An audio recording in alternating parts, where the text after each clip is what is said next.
अच्छी सोच, ये जो बदगुमानी है ना, बुरा सोचना, बुजुर्गों के बारे में भी, लोगों के बारे में भी, गरीबों के बारे में भी। अगर किसी बंदे को 4 पैसे मिल गए तो ये कहना कि यार पता नहीं इसने कौन सा बैंक लूटा है, और अगर नहीं मिले तो कहना ये काहिल ही बड़े हैं, काम ही नहीं करते। हर जगह बदगुमानी। आयुवल्लज़ीना मनुज्तनिबु कसीरम मिनज़्ज़न्नि इन्न बअद ज़न्नि इस्म। ऐ ईमान वालों, बहुत सारे गुमानों से बचो, बाज गुमान भी गुनाह है। अच्छा सोचें। हुजूर ने फरमाया कि सबसे बड़ा झूठ बदगुमानी है। लोगों के बारे में अपने ख्यालात को परागंदा कर लेना, बुरा कर लेना, बुरा सोचना, बिखर जाना ख्यालात का, ये सबसे बड़ा झूठ है। मुआशरे में जब सोचें अच्छी होती हैं तो मुआशरा सेहतमंद होता है। पाकिस्तान में ना डिप्रेशन के मरीज कोरोना के बाद 65% के करीब गए। किसी को थोड़ी सी टेंशन है, किसी को ज्यादा है। अब इसमें सबसे बड़ा ये जो टेंशन का मर्ज है, इसमें सबसे बड़ा मसला बदगुमानी का है। आप डॉक्टर के पास पहले दिन जाएंगे ना, मुझे टेंशन है, तो पहला सबक ये पढ़ाएगा कि अच्छा सोचा करो और जो रब ने दिया उस पर राजी रहना सीखो। टेंशन खत्म होगी। हुजूर सल्लल्लाहु तआला अलैहि वसल्लम ना अच्छी सोच लोगों के अंदर लाना चाहते, लोगों को लोगों के हक में नरम करते। रसूल पाक सल्लल्लाहु अलैहि वसल्लम एक दूसरे के लिए दलाइल देते। हर तबके की हुजूर ने इज्जत बयान की। मजदूर से, मेहनत करने वाले से कहा ये अल्लाह का दोस्त है। जो तिजारत करने वाला था फरमाया जो सच्चा ताजर होगा कयामत के दिन नबियों के साथ उठाया जाएगा। हर शख्स को एजाज दिया, अच्छा गुमान।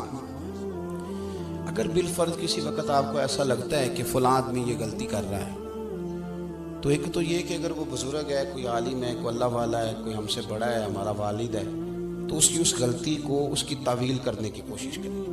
अच्छा, अगर कोई अच्छा पहलू निकलता है तो अच्छे। एक औरत जा रही है तेजी से बेपर्दा गली में, तो बुजुर्ग फरमाते हैं उसे बेहया ना कहो, हो सकता है बेचारी का बच्चा छत से गिर गया हो, दुपट्टा माँ को याद ही नहीं रहा, दौड़ गई। हालांकि याद रहना चाहिए था उस मौके पर, लेकिन कुछ ऐसा करें कि जिससे हमारा ज़हन हर वक्त ना उलझा रहे। मैं बस बात खत्म करने लगा हूँ। सबक मैंने अर्ज करना तो मैं कर चुका। अगर गुमान हमारे सही रहने लग जाए ना, मैं मुल्क से बाहर था तो एक साहब मुझसे कहने लगे मौलवी बड़े बुरे हैं, पीरों का कोई हाल नहीं, सियासतदान सारे पाकिस्तान के ख़राब हैं, कौम सारी लालची है। मैंने कहा आप दूर बैठे हैं, आपको क्या बताओ। अगर मौलवी पीर कुछ नहीं कर रहे तो मस्जिदों के अंदर रमज़ान में हाफिज ज़्यादा होते हैं, मस्जिदें थोड़ी होती हैं। तो इनको कोई पढ़ा रहा है तो इतने बंदे पढ़ रहे हैं ना, कोई आलिम बना रहा है तो बन रहे हैं ना। कोई आपने कभी देखा है कि आज हड़ताल है मौलवियों की, जुमा नहीं होगा? क्या बात करते हैं, दूर बैठ के बदगुमानी। और जहाँ तक कौम का ताल्लुक है, जिस बेटी बेचारी ने खुद सिलाई मशीन पे बैठ के अपना जहेज बनाया था ना, जब जल्जला आया कश्मीर पे तो उसने भी कहा था अब्बा मैं 3 कपड़ों में चली जाऊंगी, ये जल्जले वालों को दे दे सामान। ये जवान जिनको लोग बड़ा बुरा कहते हैं, एक बाबा जी को खून की एक बोतल की जरूरत पड़ जाए तो 14-14 बच्चे गलियों में खड़े होते, इनको बुरा कहते हैं। हम अपनी सोच को ठीक नहीं करते। वो क्या कहते हैं, ऐनक का शीशा नहीं साफ करना, सामने वाले का मुंह ही साफ करते रहना है। आप थोड़ी सी तवज्जो दें। इमाम अब्दुल्ला जाफरी रहमतुल्लाह लिखा है कि सारा बगदाद जितना भी था सब इज्जत करता था हजरत बिशर आफी रहमतुल्लाह अलैह की। सारा बगदाद इज्जत करता, प्यार करता। नंगे पांव चलते थे तो जानवर भी गोबर नहीं करते थे गलियों। इतना अल्लाह ताला ने उन्हें एजाज दिया था, नवाजा हुआ था। लेकिन बगदाद का एक ताजर था, वो कहता था मुझे नहीं अच्छे लगते उधर भी शराफी। भाई तुम्हें क्यों नहीं अच्छे लगते, जरा वजह सुनना। कहते इसलिए नहीं अच्छे लगते कि वो जुमे वाले दिन ना फर्ज पढ़ के चले जाते, बाकी मस्जिद में नमाज नहीं अदा करते। मस्जिद में कौन सी नमाज पढ़ना जरूरी है, वो पढ़ भी लिए। हमारे यहाँ ना बाकियों पर तो नहीं, पर पाबंदी होती है कि असर की भी पहली 4 सुनते पड़े, उस पर पाबंदी है। तो मैं अक्सर कमेटी वालों से पूछता हूँ कि जो पाबंदी अल्लाह रसूल ने नहीं लगाई वो आप क्यों लगाते हैं?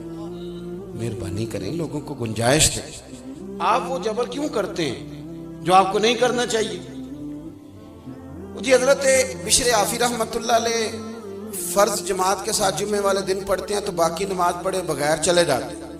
लोगों ने उसे समझाया तो वो ताजर कहता है मुझे बड़े अरसे के बाद एक दिन ख्याल आया वैसे पता करूं तो सही,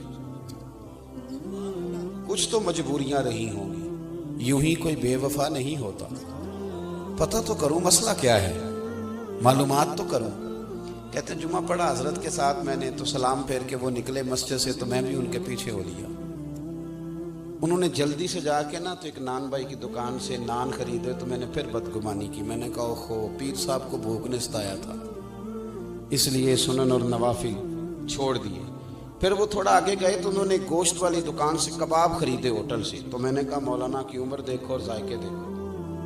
फिर वो जंगल की तरफ बढ़े तो मैंने तीसरी बदगुमानी की। मैंने कहा ये मुरीदों से छुप के सब्जे पे बैठ के खाएगा। कहते हैं थोड़ा सा रास्ता गुजरा तो एक कच्चा मकान आया, बाहर से कुंडी लगी थी। शेख ने अपने हाथों से वो मकान की दरवाज़ा खोला और मैं देख रहा था सामने एक फालज के मरीज बुजुर्ग लेटे, और जब वो आगे बढ़ के मैंने देखा तो उनके मुंह से रतूबतें निकल रही थी और वो तकलीफ में थे। हज़रत बिशर आफी ने पहले सीधा करके लिटाया, फिर अपना इमामा खोल के पानी में डुबो के उनका मुंह धोया और पहला लुकमा तोड़ के उनके मुंह में डाला। तो फरमाने लगे बाबा नाराज ना होना, जुम्मा था, मुझे देर हो गई, अभी तो मैंने सुन्नतें और नफल भी पढ़ने हैं, अभी तो मेरी बकिया नमाज रहती है। वो शख्स कहता है मैं बाहर खड़ा था तो मेरा वजूद कांपने लगा। मैंने कहा मैं क्या कहता था, ये क्या बना, मैं कहाँ खड़ा था, ये क्या रंग निकल आया। हजरत शेख ने जब कहा ना माफ कर दो तो बाबा जी रो पड़े, कहने लगे मेरा आगे पीछे कोई नहीं और जो थे वो भी मुझे छोड़ गए। बिशर 14 साल हो गए तो रोज मेरी रोटी लेके आता, तो कब तक आएगा यार, मैं कब तक बड़ा रहूंगा, कब तक तू इतना तकल्लुफ करेगा। तो हजरत बिशर हाफी ने उनको रोते देखा तो रोए, आंसू पूंछ के कहने लगे ये जो रब की इतनी रहमतें बरसती हैं ना और इंसानों से लेकर जानवर तक मेरी कदर करते हैं, तो इसके पीछे हिकमत ये है कि मैं आपकी खिदमत करता हूँ तो अल्लाह ने मखलूक के दिल में मेरी मोहब्बत पैदा फरमा।